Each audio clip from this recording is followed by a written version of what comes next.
ॐ वन्दे देवमापतिं सुरगुरुं वन्दे जगत्कारणं वन्दे पन्नगभूषणं रगधरं वन्दे पशूनां पतिं वन्दे शूरशशाङ्कुवन्निनयनं वन्दे मुकुन्दं प्रियं वन्दे भक्तजनाशरं च वरदं वन्दे शिवं शङ्करम्। बोलिए उमापति महादेव की जय, भगवान विष्णु की जय, भगवान श्री कृष्ण की जय, नर्मदा मैया की जय। आज भक्तजनों आप सोच रहे होंगे कि आज क्या बात है भाई, बड़े भगवान विष्णु की जय बोली जा रही है, भगवान कृष्ण का तो चरित्र हो रहा है और भगवान शिव की जय बोली जा रही। हाँ भाई, आज के प्रसंग में भगवान शिव और विष्णु की कथा है। वह कथा तो आप जानते ही हैं कि किस प्रकार से एक राक्षस ने, वृकासुर नाम का राक्षस ने वरदान भगवान से ले लिया कि मैं जिसके सिर पर हाथ रखूं वह भस्म हो जाए, जिसे आप भस्मासुर के नाम से जानते हैं। आज वही कथा मैं आपको दोहा चौपाइयों में प्रस्तुत कर रहा हूं। कथा आप सब जानते ही हैं, पर देखिए किस प्रकार से मैंने उसका शब्द गुम्फन किया है। मैं उसका पारायण कर रहा हूं आपके सामने, ध्यान से सुनिए। मिला वृकासुर राक्षसो नारद को एक बार नारद जी से राक्षस मिलता है और होते कौन शीघ्र मुझे तो कहिए ऋषि विचार। हे महाराज, विचार के बताइए कि कौन से देवता जल्दी प्रसन्न हो जाते हैं। ब्रह्मा विष्णु तथा शिव देवा और किसकी करूं कहो ऋषि सेवा। हे महाराज, मुझे बता दीजिए, क्योंकि हम नारद जी तो समान रूप से भैया राक्षसों से भी मिलते हैं, देवताओं से भी मिलते हैं, मनुष्यों से भी मिलते हैं। अब ये हाथ जोड़ करके पूछ रहा है महाराज और ब्रह्मा विष्णु महेश तीनों में से आप मुझे बताइए कौन से देवता जल्दी प्रसन्न होते हैं, कौन प्रसन्न शीघ्र हो जाते और किससे मन चाहा वर पाते, और कौन से देवता जो है प्रसन्न होकर के शीघ्र वरदान दे देते हैं। नारद ऋषि बोले मृदुबानी, शिव शंकर है वो ओघड़दानी। अरे भगवान से बड़े ओघड़दानी हैं, ये कई देवता हैं जो क्षणे रुष्टा क्षणे तुष्टा, और 1 मिनट में तो प्रसन्न हो जाए और 1 मिनट में ही नाराज हो जाए। ऐसे भगवान शिव हैं, तुमको प्रसन्न करना हो तो बस एक ही युक्ति है, बड़े जल्दी भगवान से प्रसन्न हो जाते हैं। तब तो आशुतोष शिव भक्ति द्वारा और करते पूर्ण मनोरथ सारा। भगवान शिव के जो भक्त हैं वो बड़े जल्दी अपने मनोरथ पूर्ण करवा लेते हैं भगवान भोले से। नारद की सलाह अपना कर जा केदार हुआ तप तत्पर। अब जाकर के सोचा उसने, अब केदार क्षेत्र में आ गया, भगवान केदारनाथ के दरबार में पहुंच गया वो भस्मासुर, वहां की कथा है। और वहां जाकर के उसने, देखिए ये नाना प्रकार के राक्षस लोग भी अलग अलग ढंग से भगवान को प्रसन्न करते हैं। इसने सोचा कि चलो अग्नि को ही भगवान शिव मान करके और अपना मांस काट काट करके भगवान हवन करने लगा। ओम नमः शिवाय और स्वाहा, ओम नमः शिवाय स्वाहा। अब देखिए रोज उसने एक दिन अपना मांस काट के चढ़ाया, दूसरे दिन, तीसरे दिन, 6 दिन हो गए, पर भगवान से फिर भी प्रसन्न नहीं हुए। नारद की सलाह अपना कर जाके दार हुआ तप तत्पर करे हवन निज मांस काट कर 6 दिन हुए न प्रगटे शंकर। अब भला बता, उसको बता दीजिए शिव प्रसन्न होते। तो इसने क्या किया, मांस काट काट के और हवन करने लगा। जब 6 दिन हो गए तब रावण की तरह, आपको मालूम नहीं, रावण भी एक बार सर काट काट के भगवान को चढ़ाता था।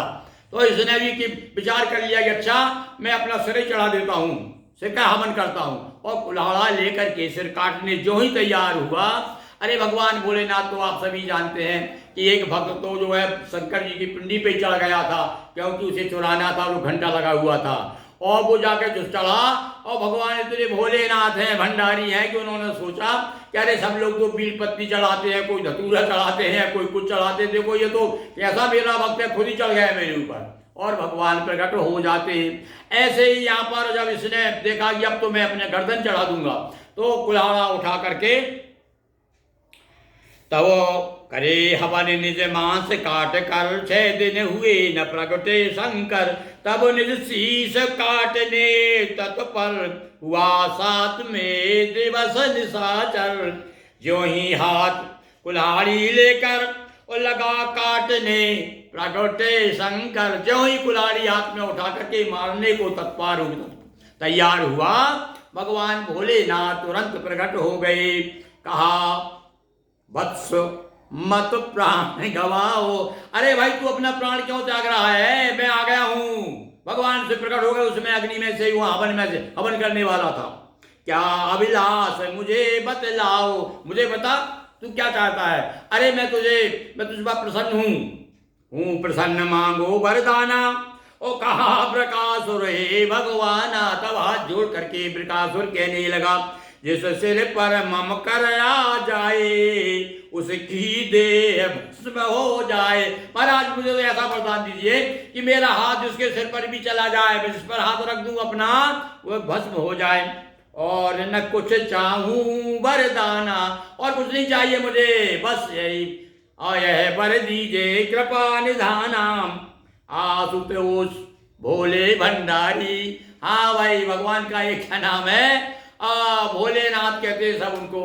इतने भोले वाले हैं कि उनको इस विचार भी नहीं आया कि ये कब हो सकता है मुझ पर हावी हो जाए। तब बिना विचारे भगवान तो आशुतोष से भोले भंडारी, आशुतोष भोले भंडारी, वर दे दिया शंभु त्रिपुरारी, वरदान दे दिया तथास्तु। वर पाकर उदंड अभिमानी, अब तो वर पा करके वो बड़ा प्रसन्न हो गया, और उसकी नजर तो ना हो सकता पहले से ही पार्वती पर हो, तो उसने सोचा इनको तो कर देता हूं समाप्त, और पार्वती को लेकर भाग जाऊंगा। तो वर पाकर उदंड अभिमानी, पार्वती हरने की ठानी। अब शिव पर ही वर को अजमाने, और चला मुंह के गिरजा को पाने। भगवान सिर पे अजमा रहा है, मन में सोच रहा है कि चलो अभी भस्म करता हूं इनको। आओ भैया भगवान भागे। देखो कब कैसे संकट में आदमी स्वयं आ जाता। कई बार कहते हैं अपन, अरे भैया मैंने अपने पैर पे ही मैंने अपनी कुल्हाड़ी अपने पैर पे मार ली। तो ऐसे ही समझ लो, अब भगवान भोलेनाथ ने खुद तो वरदान दे दिया, अब खुद भागते फिर रहे हैं। देखा कि जब उसने हाथ उठाया और जो ऐसा ऊंचा किया, भगवान भागे और वो पीछे पीछे, और भगवान शिव आगे, और भागते भागते और इधर उधर भाग रहे हैं, कहीं छिप रहे हैं, कहीं कुछ हो रहा है। अब भगवान विष्णु को पता चला, अरे बोले भगवान शिव पर संकट आ गया है, अब संकट को कैसे दूर करें। भाई कहीं कहीं तो कथा आती है, कुछ विद्वान तो ये कहते हैं कि भगवान अच्छे सुंदर वेश बना करके पार्वती खुद बन गए थे भगवान शिव, और पार्वती बन करके और मोहित कर दिया, और कह रहा अरे भाई तू क्यों उनको भस्म करने जा रहा है, मैं तो खुद प्रसन्न हूँ तेरे ऊपर, चल मैं तेरे साथ चलूंगी, पर भैया मैं जैसे ऐसा करूंगी तुझे करना पड़ेगा। और उन्होंने कहा हाँ मैं तैयार हूँ। तो उन्होंने नाचना शुरू किया, पार्वती जी ने, ये इसने भी नाचना शुरू किया वैसे ही वैसे, और नाचते नाचते पार्वती ने सर पे हाथ रखा तो इसने भी हाथ रख लिया और बुला दिया, भगवान विष्णु पार्वती बन के आए। कहीं कहीं ऐसी सुनने में कथा आई, पर भागवत में ये कथा नहीं है। भागवतकार तो ये कहते हैं कि भगवान ब्राह्मण बन के आए, और ब्राह्मण बन करके आ गए तो क्या किया भगवान ने, शिव पर हाथ न सिर रख दे शिव भागे, और बल प्रभाव जनु पाछे लागे, हरि देखा संकट में भोले, ब्राह्मण बने प्रकाशे बोले। भगवान यहाँ पर ब्राह्मण बन के आते हैं, यहाँ भागवत में पार्वती का प्रसंग नहीं है। भगवान ब्राह्मण बन के आए और उससे धीरे से कहता है अरे भैया तू कहाँ भागते जा रहा है, रुक रुक रुक, क्या बात है, इतनी क्या जल्दी पड़ी, थक गया होगा, तेरे पसीने हसीना आ रहा है, तू वहां पर रहा है, बैठ थोड़ा आराम कर। और ये बैठ जाता है, और सब पूछते हैं क्या बात हो गई, तो इतने में भगवान शिव जी तो थोड़ा सा ओट में हो जाते हैं। अब ये तो घुमाना शुरू कर दिया भगवान ब्राह्मण बने हुए भगवान विष्णु, और कहते हैं कि अरे सुन, अरे तू किसकी बातों में आ गया। जब उसने सब सारा किस्सा बताया कि ऐसे ऐसा मेरे पास वरदान है और मैं अभी देखता हूँ उसको, अरे तू भैया, अरे नालायक, तू जानता नहीं है, ये भगवान भोले जो है, नाम ही भोले हैं इनका, इनके पास कुछ नहीं है, बिल्कुल भोले हैं। बोले क्या, बोले महा झूठे, और यदि ये समर्थवान होते तो भीख मांगते क्यों फिरते, झोला झंडा लिए घूमते रहते हैं, इनकी बात में कोई सच्चाई है क्या? तो कहाँ की बात में आ गया है पागल बन करके। तब विष्णु बर मिलान उठा, कहा विष्णु बर मिलान उठा, लेकिन शिव शंकर है झूठा। यदि समर्थ क्यों भीख मांगता, झोला झंडा क्यों संभालता। सत्य जानना यदि वरदाना, और खुद सर हाथ रखो बलवाना। यदि तुम सही में सत्य को जानना चाहते हो, सत्य है कि झूठ है, अरे उसकी बात तो आज तक कोई सत्य नहीं हुई। और यदि सत्य होता, समर्थवान समर्थ होता, तो क्यों ऐसा नंगा घूमता रहता है, और नहीं तो बलवान धनवान नहीं हो जाता, यदि उसमें ऐसा कोई बात होती तो। और इस प्रकार से भगवान ने अपनी विष्णु की माया से उसकी बुद्धि को भी हरण कर लिया। सत्य जानना यदि वरदाना, खुद सर हाथ रखो बलवाना। मेरी बात सत्य ही जानो, खुद करके देखो तब मानो। अरे भाई कोई भी बात खुद प्रत्यक्ष करो, हाँ खुद प्रमाण देखो, अपने आप खुद करके देखो सत्य है या झूठ है। मति हर लीन विष्णु की माया, और बात मान खुद ही अजमाया। खुद अजमा रहा है कि देखता हूं वाकई में कहीं ये झूठ है कि सत्य है। रखा शीश पर निज कर ज्यों ही, और जैसे ही उसने सर पे हाथ रखा और वरदान ने काम शुरू कर दिया। क्या किया, क्या हुआ? रखा शीश पर निज कर ज्यों ही, हुआ राख की ढेरी त्यों ही, तुरंत भस्म हो गया। तो इस प्रकार श्री विष्णु ने संकट की ना दूर, कथा सुने जो प्रेम से मिले कृपा भरपूर। बोलिए कृष्ण चंद्र की जय, विष्णु भगवान की जय, उमापति महादेव की जय, भोले भंडारी नाथ की जय, हर हर महादेव शंभो। दोस्तों वीडियो को लाइक करें, शेयर करें, चैनल पर नए हो सब्सक्राइब कर घंटी की बटन दबाएं। बहुत बहुत धन्यवाद।